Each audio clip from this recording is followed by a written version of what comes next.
The Adventures of Sherlock Holmes by Arthur Conan Doyle. 8. The Adventure of the Speckled Band. On glancing over my notes of the 70-odd cases in which I have during the last 8 years studied the methods of my friend Sherlock Holmes, I find many tragic, some comic, a large number merely strange, but none commonplace, for, working as he did rather for the love of his art than for the acquirement of wealth, he refused to associate himself with any investigation which did not tend towards the unusual and even the fantastic. Of all these varied cases, however, I cannot recall any which presented more singular features than that which was associated with the well-known Surrey family of the Roylotts of Stoke Moran. The events in question occurred in the early days of my association with Holmes, when we were sharing rooms as bachelors in Baker Street. It is possible that I might have placed them upon record before, but a promise of secrecy was made at the time, from which I have only been freed during the last month by the untimely death of the lady to whom the pledge was given. It is perhaps as well that the facts should now come to light, for I have reasons to know that there are widespread rumors as to the death of Dr. Grimsby Roylott, which tend to make the matter even more terrible than the truth. It was early in April in the year 1883 that I woke one morning to find Sherlock Holmes standing, fully dressed, by the side of my bed.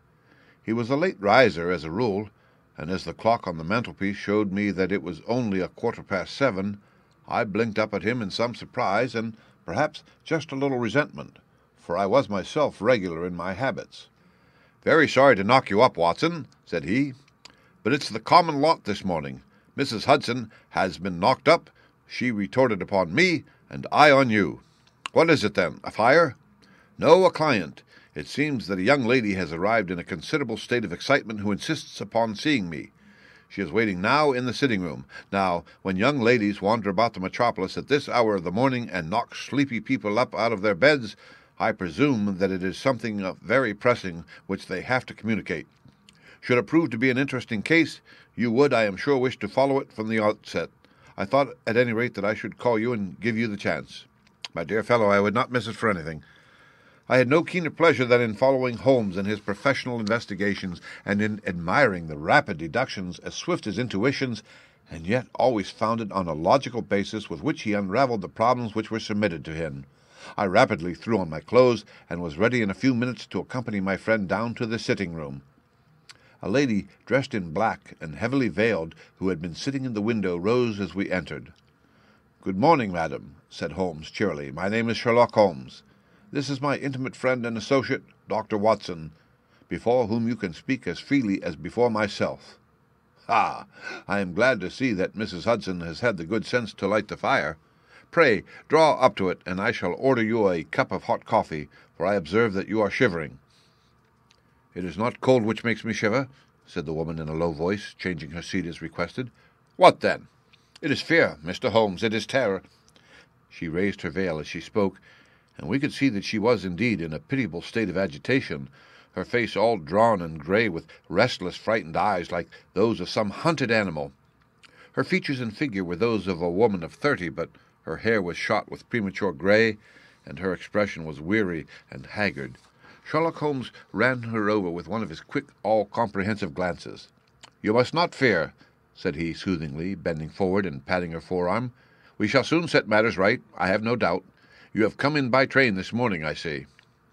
"You know me, then?" "No, but I observed the second half of a return ticket in the palm of your left glove. You must have started early, and yet you had a good drive in a dog-cart along heavy roads before you reached the station." The lady gave a violent start, and stared in bewilderment at my companion. "There is no mystery, my dear madam," said he, smiling. "The left arm of your jacket is spattered with mud in no less than 7 places. The marks are perfectly fresh. There is no vehicle save a dog-cart which throws up mud in that way, and then only when you sit on the left-hand side of the driver."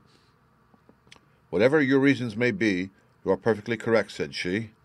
"I started from home before 6, reached Leatherhead at 20 past, and came in by the first train to Waterloo. Sir, I can stand this strain no longer. I shall go mad if it continues. I have no one to turn to, none, save only one, who cares for me, and he, poor fellow, can be of little aid. I have heard of you, Mr. Holmes. I have heard of you from Mrs. Farintosh, whom you helped in the hour of her sore need. It was from her that I had your address. Oh, sir, do you not think that you could help me too, and at least throw a little light through the dense darkness which surrounds me? At present it is out of my power to reward you for your services, but in a month or 6 weeks I shall be married, with the control of my own income, and then at least you shall not find me ungrateful." Holmes turned to his desk, and unlocking it, drew out a small case-book which he consulted. "Farintosh," said he. "Ah, yes, I recall the case. It was concerned with an opal tiara. I think it was before your time, Watson. I can only say, madam, that I shall be happy to devote the same care to your case as I did to that of your friend. As to reward, my profession is its own reward, but you are at liberty to defray whatever expenses I may be put to at the time which suits you best.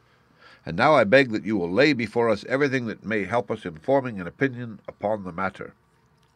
"Alas," replied our visitor, "the very horror of my situation lies in the fact that my fears are so vague, and my suspicions depend so entirely upon small points which might seem trivial to another, that even he to whom of all others I have a right to look for help and advice looks upon all that I tell him about as the fancies of a nervous woman. He does not say so, but I read it from his soothing answers and averted eyes. But I have heard, Mr. Holmes, that you can see deeply into the manifold wickedness of the human heart.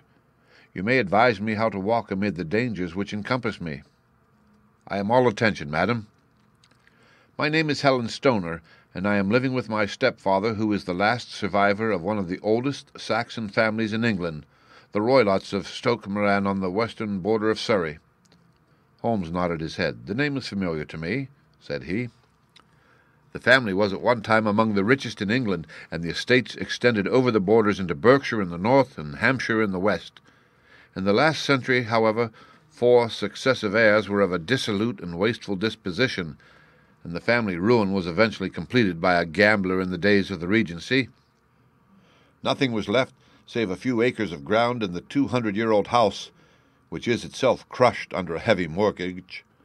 The last squire dragged out his existence there, living the horrible life of an aristocratic pauper. But his only son, my stepfather, seeing that he must adapt himself to the new conditions, obtained an advance from a relative which enabled him to take a medical degree, and went out to Calcutta, where, by his professional skill and his force of character, he established a large practice. In a fit of anger, however, caused by some robberies which had been perpetrated in the house, he beat his native butler to death, and narrowly escaped a capital sentence. As it was, he suffered a long term of imprisonment, and afterwards returned to England a morose and disappointed man. When Dr. Roylott was in India, he married my mother, Mrs. Stoner, the young widow of Major General Stoner of the Bengal Artillery. My sister Julie and I were twins, and we were only 2 years old at the time of my mother's remarriage. She had a considerable sum of money, not less than £1,000 a year, and this she bequeathed to Dr. Roylott entirely while we resided with him, with a provision that a certain annual sum should be allowed to each of us in the event of our marriage. Shortly after our return to England, my mother died. She was killed 8 years ago in a railway accident near Crewe. Dr. Roylott then abandoned his attempts to establish himself in practice in London, and took us to live with him in the old ancestral house at Stoke Moran. The money which my mother had left was enough for all our wants, and there seemed to be no obstacle to our happiness. But a terrible change came over our stepfather about this time. Instead of making friends and exchanging visits with our neighbours, who had at first been overjoyed to see a Roylott of Stoke Moran back in the old family seat, he shut himself up in his house, and seldom came out save to indulge in ferocious quarrels with whoever might cross his path.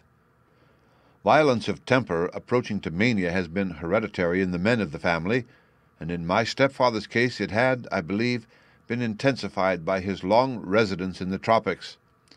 A series of disgraceful brawls took place, 2 of which ended in the police court, until at last he became the terror of the village, and the folks would fly at his approach, for he is a man of immense strength and absolutely uncontrollable in his anger. Last week he hurled the local blacksmith over a parapet into a stream, and it was only by paying over all the money which I could gather together that I was able to avert another public exposure.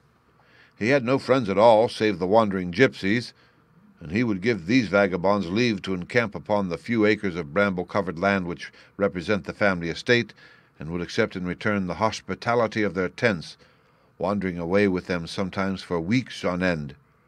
He has a passion also for Indian animals, which are sent over to him by a correspondent, and he has at this moment a cheetah and a baboon which wander freely over his grounds and are feared by the villagers almost as much as their master.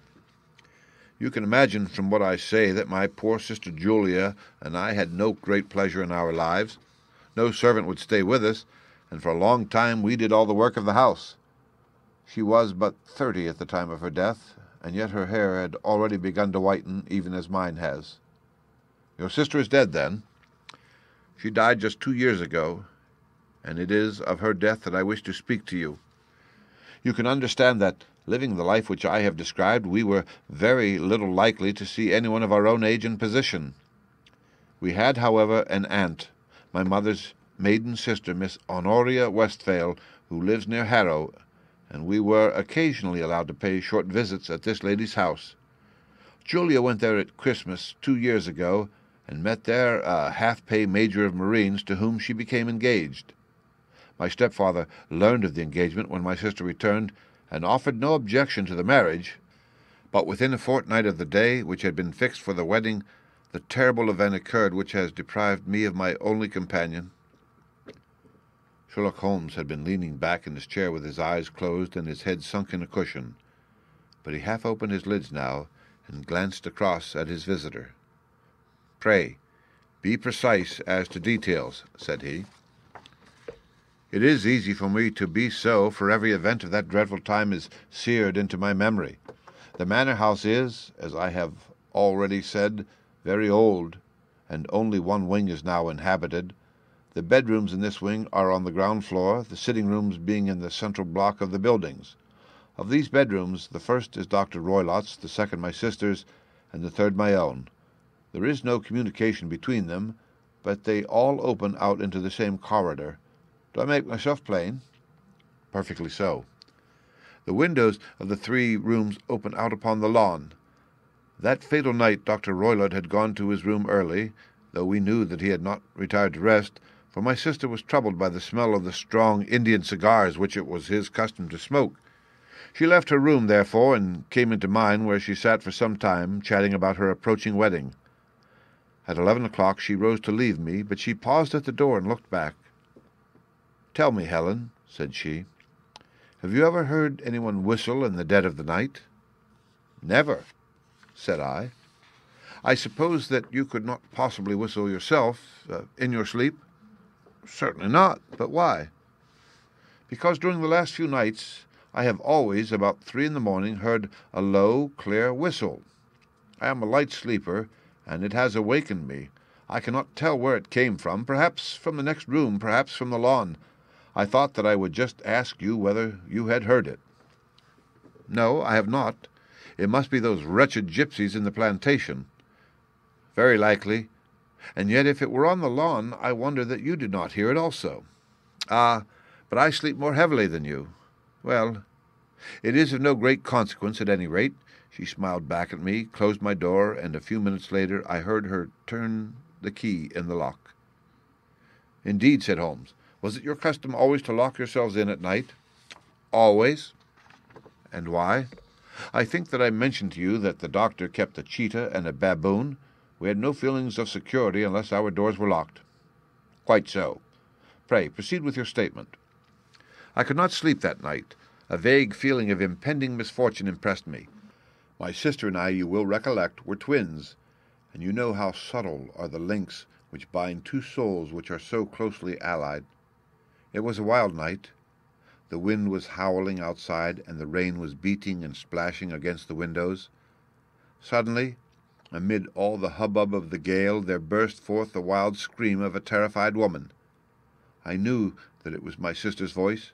I sprang from my bed, wrapped a shawl around me, and rushed into the corridor. As I opened my door, I seemed to hear a low whistle, such as my sister described, and a few moments later a clanging sound, as if a mass of metal had fallen. As I ran down the passage, my sister's door was unlocked and revolved slowly upon its hinges. I stared at it, horror-stricken, not knowing what was about to issue from it. By the light of the corridor lamp, I saw my sister appear at the opening, her face blanched with terror, her hands groping for help, her whole figure swaying to and fro like that of a drunkard. I ran to her and threw my arms around her, but at that moment her knees seemed to give way and she fell to the ground. She writhed as one who is in terrible pain, and her limbs were dreadfully convulsed. At first I thought that she had not recognized me, but as I bent over her she suddenly shrieked out in a voice which I shall never forget, "Oh, my God! Helen! It was the band, the Speckled band!" There was something else which she would fain have said, and she stabbed with her finger into the air in the direction of the doctor's room, but a fresh convulsion seized her and choked her words. I rushed out, calling loudly for my stepfather, and I met him hastening from his room in his dressing-gown. When he reached my sister's side, she was unconscious, and though he poured brandy down her throat and sent for medical aid from the village, all efforts were in vain, for she slowly sank and died without having recovered her consciousness. Such was the dreadful end of my beloved sister. "One moment," said Holmes. "Are you sure about this whistle and metallic sound? Could you swear to it?" "That was what the county coroner asked me at the inquiry. It is my strong impression that I heard it, and yet, among the crash of the gale and the creaking of an old house, I may possibly have been deceived." "Was your sister dressed?" "No, she was in her night-dress. In her right hand was found the charred stump of a match, and in her left a matchbox, showing that she had struck a light and looked about her when the alarm took place. That is important. And what conclusions did the coroner come to?" "He investigated the case with great care, for Dr. Roylott's conduct had long been notorious in the county, but he was unable to find any satisfactory cause of death. My evidence showed that the door had been fastened upon the inner side, and the windows were blocked by old-fashioned shutters with broad iron boards which were secured every night. The walls were carefully sounded and were shown to be quite solid all round, and the flooring was also thoroughly examined with the same result. The chimney is wide, but it is barred up by 4 large staples. It is certain, therefore, that my sister was quite alone when she met her end. Besides, there were no marks of any violence upon her." "How about poison?" "The doctors examined her for it, but without success." "What do you think that this unfortunate lady died of, then?" "It is my belief that she died of pure fear and nervous shock, though what it was that frightened her I cannot imagine." "Were there gypsies in the plantation at the time?" "Yes, there are always nearly some there." "Ah, and what did you gather from this allusion to a band, a speckled band?" "Well, sometimes I have thought that it was merely the wild talk of delirium, sometimes that it may have referred to some band of people, perhaps to those very gypsies in the plantation. I do not know whether the spotted handkerchiefs which so many of them wear over their heads might have suggested the strange adjective which she used." Holmes shook his head like a man who was far from being satisfied. "These are very deep waters," said he. "Pray go on with your narrative." 2 years have passed since then, and my life has been until lately lonelier than ever. A month ago, however, a dear friend, whom I have known for many years, has done me the honor to ask my hand in marriage. His name is Armitage, Percy Armitage, the second son of Mr. Armitage of Crane Water near Reading. My stepfather has offered no opposition to the match, and we are to be married in the course of the spring. 2 days ago some repairs were started in the west wing of the building, and my bedroom wall has been pierced, so that I have had to move into the chamber in which my sister died, and to sleep in the very bed in which she slept. Imagine then my thrill of terror when last night, as I lay awake, thinking over her terrible fate, I suddenly heard in the silence of the night the low whistle which had been the herald of her own death. I sprang up and lit the lamp, but nothing was to be seen in the room. I was too shaken to go to bed again, however, so I dressed, and as soon as it was daylight, I slipped down, got a dog-cart at the Crown Inn, which is opposite, and drove to Leatherhead, from whence I have come on this morning with the one object of seeing you and asking your advice." "You have done wisely," said my friend. "But have you told me all?"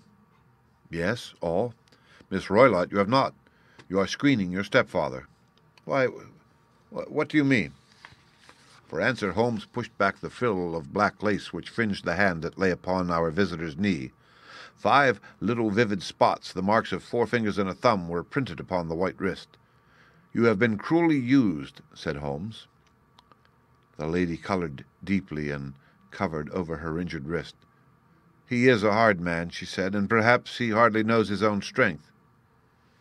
There was a long silence, during which Holmes leaned his chin upon his hands and stared into the crackling fire. "This is a very deep business," he said at last. "There are 1,000 details which I should desire to know before I decide upon our course of action. Yet we have not a moment to lose. If we were to come to Stoke Moran today, would it be possible for us to see over these rooms without the knowledge of your stepfather?" As it happens, he spoke of coming into town today upon some most important business. It is probable that he will be away all day, and that there would be nothing to disturb you. We have a housekeeper now, but she is old and foolish, and I could easily get her out of the way." "Excellent. You're not averse to this trip, Watson?" "By no means." "Then we shall both come. What are you going to do yourself?" "I have 1 or 2 things which I would wish to do now that I am in town, but I shall return by the 12 o'clock train, so as to be there in time for your coming."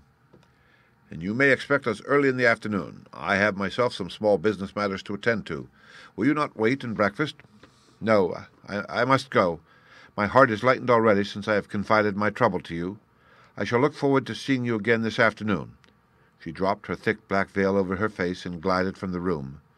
"And what do you think of it all, Watson?" asked Sherlock Holmes, leaning back in his chair.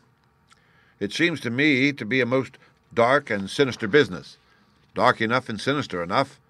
Yet if the lady is correct in saying that the flooring and walls are sound, and that the door, window, and chimney are impassable, then her sister must have been undoubtedly alone when she met her mysterious end. What becomes, then, of these nocturnal whistles, and what of the very peculiar words of the dying woman? I cannot think. When you combine the idea of whistles at night, the presence of a band of gypsies who are on intimate terms with this odd doctor, the fact that we have every reason to believe that the doctor has an interest in preventing his stepdaughter's marriage, the dying allusion to a band, and finally the fact that Miss Helen Stoner heard a metallic clang which might have been caused by one of those metal bars that secured the shutters falling back into its place, I think that there is a good ground to think that the mystery may be cleared along those lines. But what then did the gypsies do? I cannot imagine. I see many objections to any such theory, and so do I. It is precisely for that reason that we are going to Stoke Moran this day. I want to see whether the objections are fatal, or if they may be explained away. But what in the name of the devil?" The ejaculation had been drawn from my companion by the fact that our door had been suddenly dashed open, and that a huge man had framed himself in the aperture.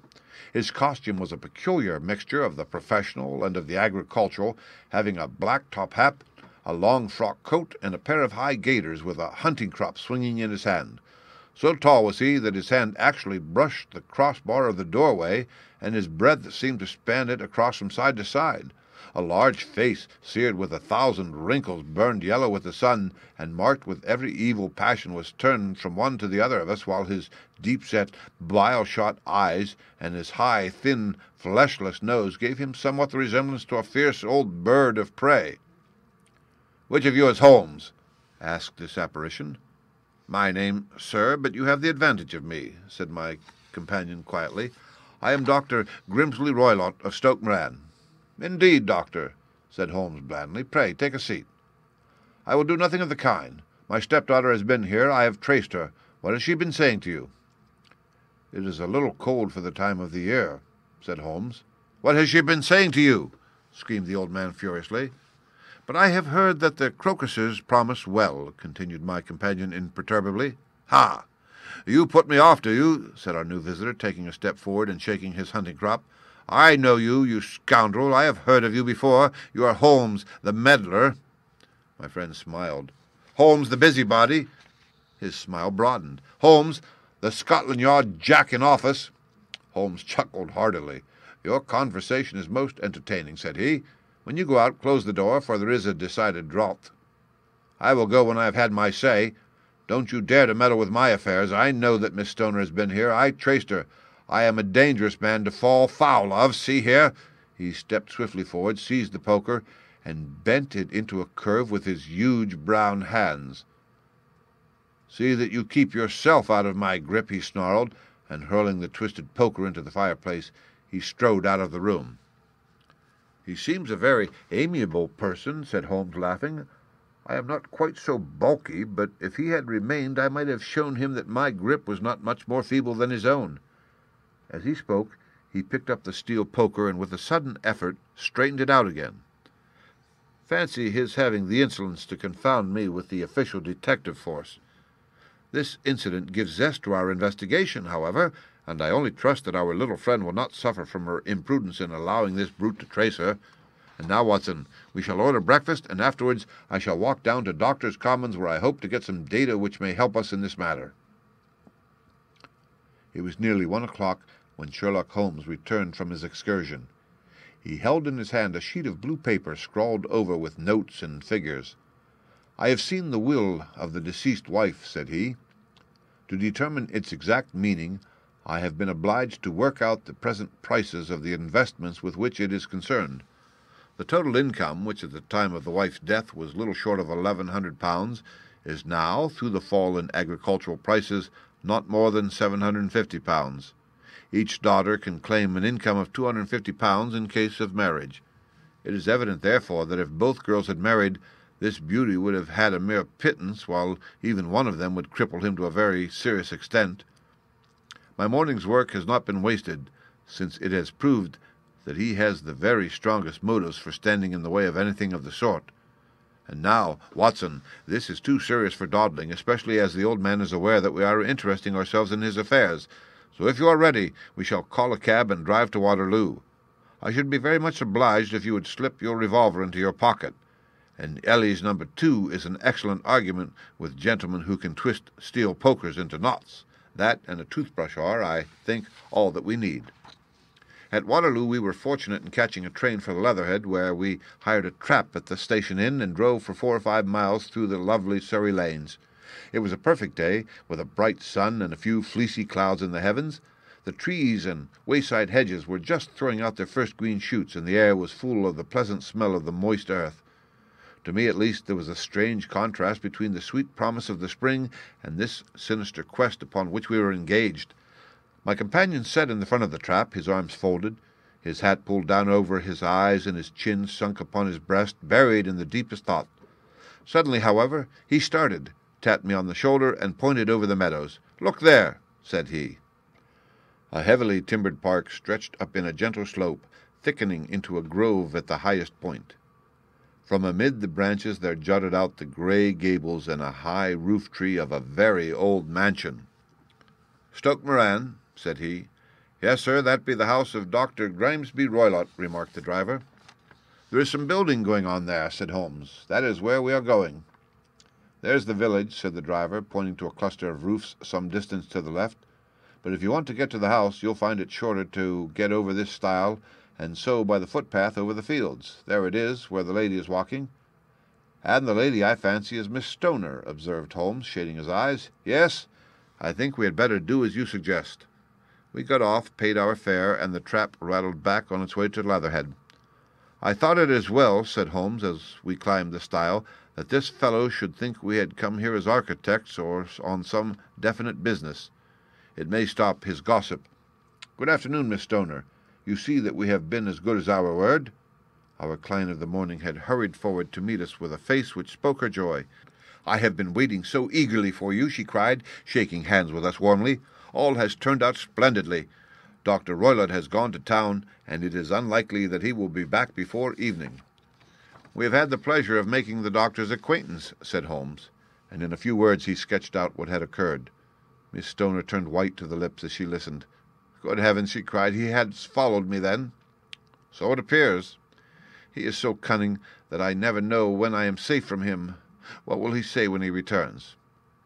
"He must guard himself, for he may find that there is someone more cunning than himself upon his track. You must lock yourself up from him tonight. If he is violent, we shall take you away to your aunt's at Harrow. Now we must make the best use of our time, so kindly take us at once to the rooms which we are to examine." The building was of a grey, lichen-blotched stone, with a high central portion and 2 curving wings like the claws of a crab thrown out on each side. In one of those wings, the windows were broken and blocked with wooden boards, while the roof was partly caved in, a picture of ruin. The central portion was in little better repair, but the right-hand block was comparatively modern, and the blinds in the windows with the blue smoke curling up from the chimneys showed that this was where the family resided. Some scaffolding had been erected against the end wall, and the stonework had been broken into, but there were no signs of any workmen at the moment of our visit. Holmes walked slowly up and down the ill-trimmed lawn and examined with deep attention the outsides of the windows. "This, I take it, belongs to the room in which you used to sleep, the center one to your sisters, and the one next to the main building to Dr. Roylott's chamber?" "Exactly so, but I am now sleeping in the middle one. Pending the alterations, as I understand. By the way, there does not seem to be any very pressing need for repairs at that end wall." "There were none. I believe that it was an excuse to move me from my room." "Ah, that is suggestive. Now, on the other side of this narrow wing runs the corridor from which these 3 rooms open. There are windows in it, of course."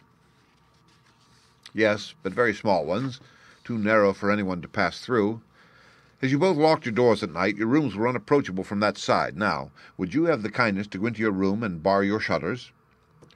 Miss Stoner did so, and Holmes, after a careful examination through the open window, endeavored in every way to force the shutter open, but without success. There was no slit through which a knife could be passed to raise the bar.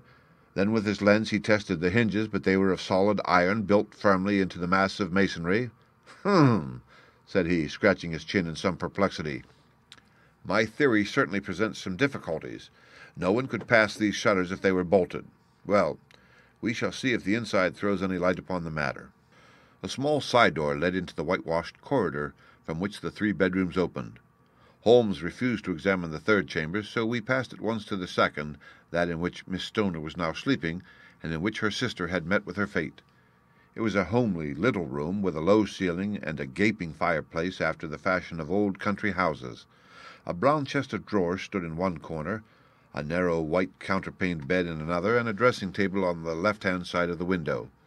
These articles, with 2 small wickerwork chairs, made up all the furniture in the room, save for a square of Wilton carpet in the center. The boards round, and the paneling of the walls were of brown, worm-eaten oak, so old and discolored that it may have dated from the original building of the house. Holmes drew one of the chairs into a corner and sat silent while his eyes traveled round and up and down, taking in every detail of the apartment. "Where does that bell communicate with?" he asked at last, pointing to a thick bell rope which hung down beside the bed, the tassel actually lying upon the pillow. "It goes to the housekeeper's room. It looks newer than the other things. Yes, it was only put there a couple of years ago. Your sister asked for it, I suppose?" "No, I never heard of her using it. We always used to get what we wanted for ourselves." "Indeed, it seems unnecessary to put so nice a bell pull there. You will excuse me for a few minutes while I satisfy myself as to this floor." He threw himself down upon his face with his lens in his hand, and crawled swiftly backward and forward, examining minutely the cracks between the boards. Then he did the same with the woodwork with which the chamber was panelled. Finally, he walked over to the bed, and spent some time in staring at it and in running his eyes up and down the wall. Finally he took the bell rope in his hand and gave it a brisk tug. "Why, it's a dummy," said he. "Won't it ring? No, it is not even attached to a wire. This is very interesting. You can see now that it is fastened to a hook just above where the little opening for the ventilator is." "How very absurd. I never noticed that before." "Very strange," muttered Holmes, pulling at the rope. "There are 1 or 2 very singular points about this room. For example, what a fool a builder must be to open a ventilator into another room when, with the same trouble, he might have communicated with the outside air." "That is also quite modern," said the lady. "Done about the same time as the bell rope?" remarked Holmes. "Yes. There were several little changes carried out about the time. They seem to have been of a most interesting character, dummy bell ropes and ventilators which do not ventilate. With your permission, Miss Stoner, we shall now carry our researches into the inner apartment." Dr. Grimsby Roylott's chamber was larger than that of his stepdaughter, but was as plainly furnished: a camp bed, a small wooden shelf full of books, mostly of a technical character, an armchair beside the bed, a plain wooden chair against the wall, a round table, and a large iron safe were the principal things which met the eye. Holmes walked slowly round and examined each and all of them with the keenest interest. "What's in here?" he asked, tapping the safe. "My stepfather's business papers." "Oh, you have seen inside, then?" "Only once, some years ago. I remember that it was full of papers. There isn't a cat in it, for example." "No. What a strange idea." "Well, look at this." He took up a small saucer of milk which stood on the top of it. "No, we don't keep a cat, but there is a cheetah and a baboon." "Ah, yes, of course. Well, a cheetah is just a big cat, and yet a saucer of milk does not go very far in satisfying its wants, I dare say. There is one point which I should wish to determine."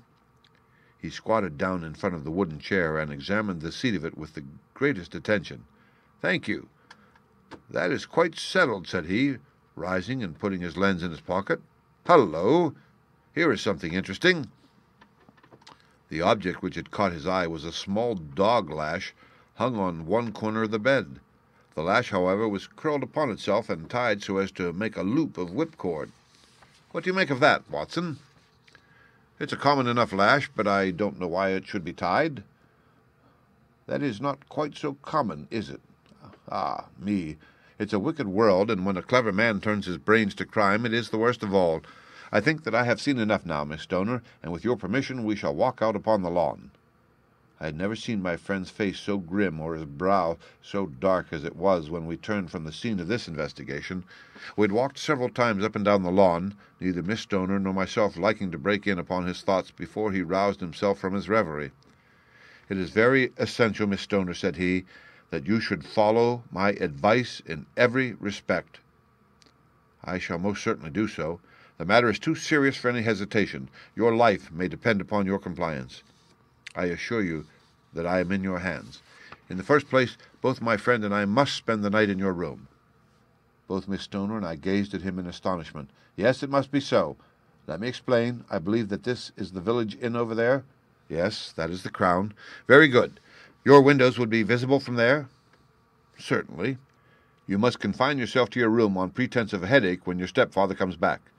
Then, when you hear him retire for the night, you must open the shutters of your window, undo the hasp, put your lamp there as a signal to us, and then withdraw quietly with everything which you are likely to want into the room which you used to occupy.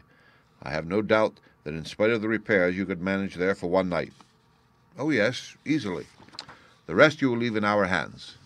"But what will you do?" "We shall spend the night in your room, and we shall investigate the cause of this noise which has disturbed you."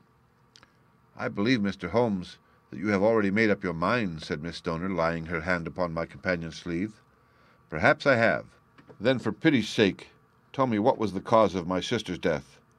I should prefer to have clearer proofs before I speak." "You can at least tell me whether my own thought is correct, and if she died from some sudden fright?" "No, I do not think so.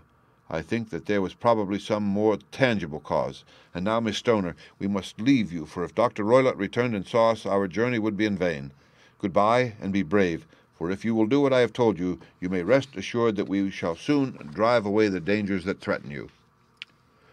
Sherlock Holmes and I had no difficulty in engaging a bedroom and sitting-room at the Crown Inn. They were on the upper floor, and from our window we could command a view of the avenue gate and of the inhabited wing of Stoke Moran Manor House. At dusk we saw Dr. Grimesby Roylott drive past, his huge form looming up beside the little figure of the lad who drove him. The boy had some slight difficulty in undoing the heavy iron gates, and we heard the hoarse roar of the doctor's voice and saw the fury with which he shook his clenched fist at him. The trap drove on, and a few minutes later we saw a sudden light spring up amongst the trees as the lamp was lit in one of the sitting-rooms. "Do you know, Watson," said Holmes, as we sat together in the gathering darkness, "I have really some scruples as to taking you tonight. There is a distinct element of danger." "Can I be of assistance?" "Your presence might be invaluable." "Then I shall certainly come." "It is very kind of you." "You speak of danger. You have evidently seen more in these rooms than was visible to me." "No, but I fancy that I may have deduced a little more. I imagine that you saw all that I did." "I saw nothing remarkable save the bell-rope, and what purpose that could answer, I confess, is more than I can imagine." "You saw the ventilator, too?"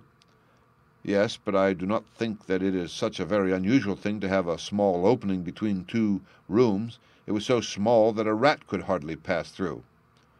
I knew that we should find a ventilator before ever we came to Stoke Moran. My dear Holmes. Oh, yes, I did. You remember in her statement she said that her sister could smell Dr. Roylott's cigar? Now, of course, that suggested at once that there must be a communication between the two rooms. It could only be a small one, or it would have been remarked upon at the coroner's inquiry. I deduced a ventilator. But what harm can there be in that? Well, there is at least a curious coincidence of dates. A ventilator is made, a cord is hung, and a lady who sleeps in the bed dies. Does not that strike you? I cannot as yet see any connection. Did you observe anything very peculiar about that bed? No. It was clamped to the floor. Did you ever see a bed fastened like that before? I cannot say that I have. The lady could not move her bed. It must always be in the same relative position to the ventilator and to the rope, or so we may call it, since it was clearly never meant for a bell pull. Holmes, I cried, I seem to see dimly what you're hinting at. We are only just in time to prevent some subtle and horrible crime. Subtle enough and horrible enough. When a doctor does go wrong, he is the first of criminals. He has nerve and he has knowledge. Palmer and Pritchard were among the heads of their profession. This man strikes even deeper. But I think, Watson, that we shall be able to strike deeper still. But we shall have horrors enough before this night is over. For goodness' sake, let us have a quiet pipe and turn our minds for a few hours to something more cheerful. About 9 o'clock, the light among the trees was extinguished, and all was dark in the direction of the manor house. 2 hours passed slowly away, and then suddenly, just at the stroke of 11, a single bright light shone out right in front of us. That is our signal, said Holmes, springing to his feet. It comes from the middle window. As we passed out, he exchanged a few words with the landlord, explaining that we were going on a late visit to an acquaintance, and that it was possible that we might spend the night there. A moment later, we were out on the dark road, a chill wind blowing in our faces, and one yellow light twinkling in front of us through the gloom to guide us on our sombre errand. There was little difficulty in entering the grounds, for unrepaired breaches gaped in the old park wall. Making our way among the trees, we reached the lawn, crossed it, and were about to enter through the window, when out from a clump of laurel bushes there darted what seemed to be a hideous and distorted child, who threw itself upon the grass with writhing limbs, and then ran swiftly across the lawn into the darkness. "My God!" I whispered. "Did you see it?" Holmes was for the moment as startled as I. His hand closed like a vise upon my wrist in his agitation. Then he broke into a low laugh and put his lips to my ear. "It is a nice household," he murmured. "That is the baboon." I had forgotten the strange pets which the doctor affected. There was a cheetah, too. Perhaps we might find it upon our shoulders at any moment. I confess that I felt easier in my mind when, after following Holmes' example and slipping off my shoes, I found myself inside the bedroom. My companion noiselessly closed the shutters, moved the lamp onto the table, and cast his eyes around the room. All was as we had seen it in the daytime. Then, creeping up to me and making a trumpet of his hand, he whispered into my ear again so gently that it was all that I could do to distinguish the words. The least sound would be fatal to our plans. I nodded to show that I had heard. We must sit without light. He would see it through the ventilator. I nodded again. Do not go to sleep. Your very life may depend upon it. Have your pistol ready in case we should need it. I will sit on the side of the bed, and you in that chair. I took out my revolver and laid it on the corner of the table. Holmes had brought up a long, thin cane, and this he placed upon the bed beside him. By it he laid the box of matches and the stump of a candle. Then he turned down the lamp, and we were left in darkness. How shall I ever forget that dreadful vigil? I could not hear a sound, not even the drawing of a breath, and yet I knew that my companion sat open-eyed within a few feet of me in the same state of nervous tension in which I was myself. The shutters cut off the least ray of light, and we waited in absolute darkness. From outside came the occasional cry of a night-bird, and once at our very window a long, drawn, cat-like whine, which told us that the cheetah was indeed at liberty. Far away we could hear the deep tones of the parish clock, which boomed out every quarter of an hour. How long they seemed, those quarters!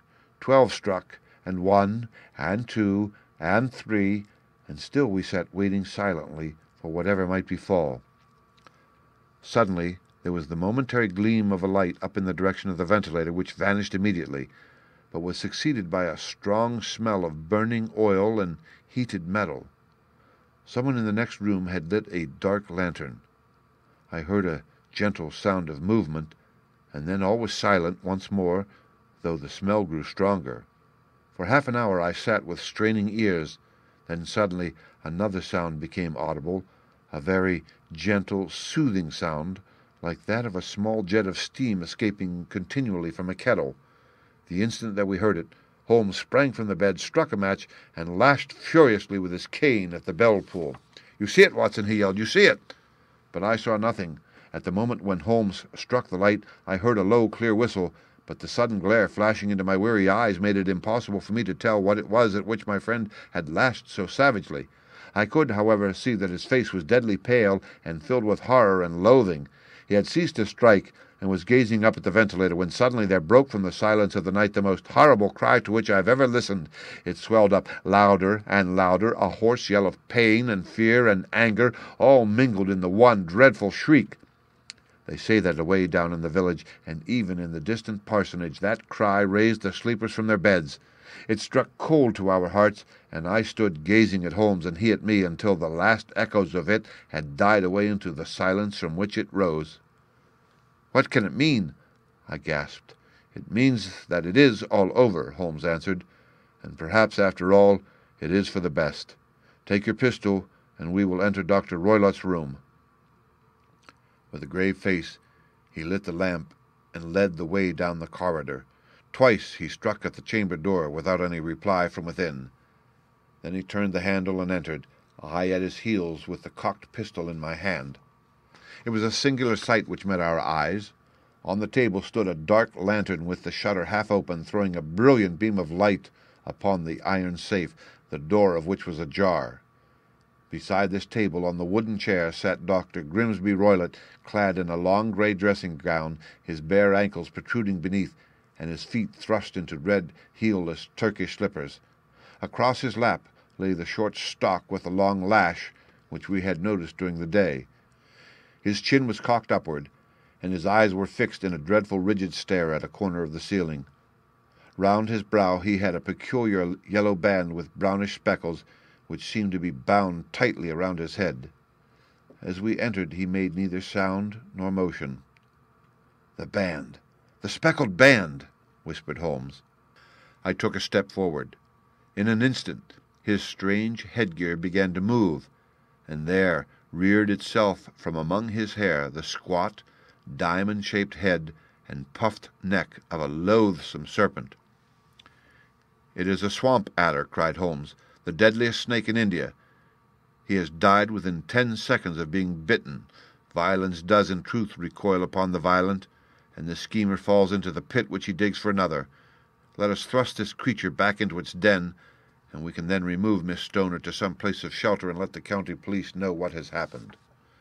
As he spoke, he drew the dog-whip swiftly from the man's dead lap, and throwing the noose around the reptile's neck, he threw it from its horrid perch, and carrying it at arm's length, threw it into the iron safe which he closed upon it.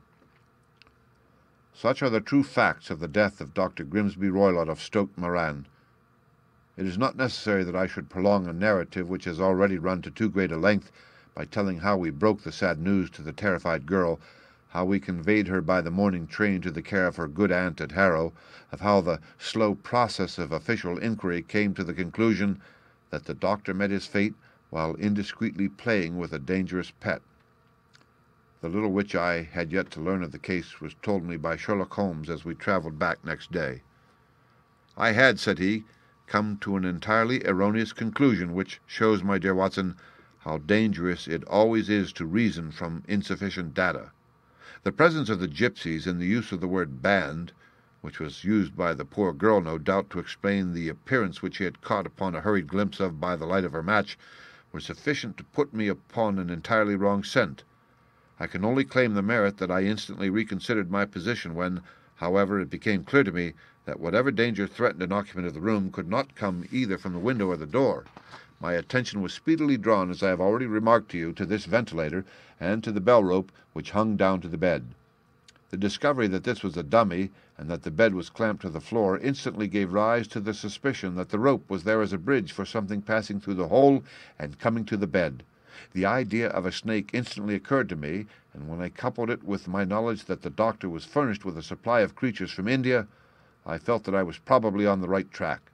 The idea of using a form of poison which could not possibly be discovered by any chemical test was just such a one as would occur to a clever and ruthless man who had had an Eastern training. The rapidity with which such a poison would take effect would also, from his point of view, be an advantage.